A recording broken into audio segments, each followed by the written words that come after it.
Сәлем барлықтарыңызға.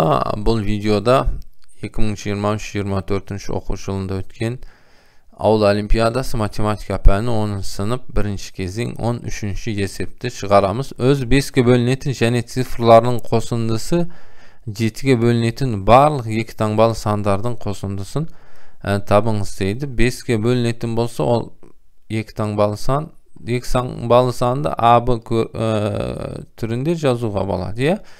Ал 5-ке бөліну үшін 0 мен аяқталу керек. Бір вариант, немесе 5 пен аяқталу керек. Сондай сандар цифрларының қосындысы 7-ге бөліну керек деп жатыр. Мынаның цифрларының қосындысы А қосылған 0 А болады. Ол А 7-ге бөліну керек екен. А 7-ге бөлінетін болса, онда ол 0 бола алмайды, өйткені екі таңбалы сан 0-ден басталмайды. А 7-нің өз болады екен. Енді 14-21 дегенді ала алмаймыз. Цифра ғой мынау. 0-ден 9-ға дейінгі аралықтағы болады. Енді мынау А плюс 5 болады. Цифрларының қосындысы. А плюс 5 болды. А плюс 5 7-ге бөліну керек екен. 7 7-ге бөлінеді. Сонда 7 болу үшін А-ның орнында 2 болу керек.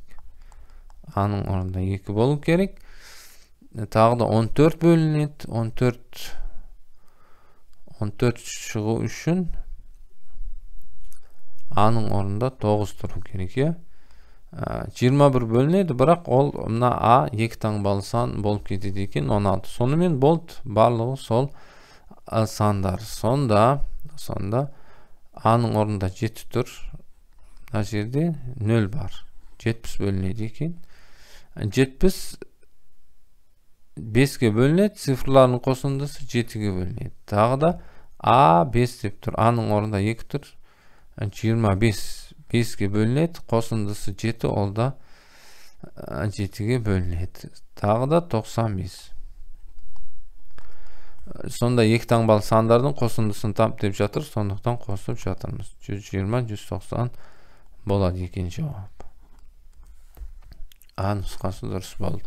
Сонымен шықты мына есеп, сау болыңыздар.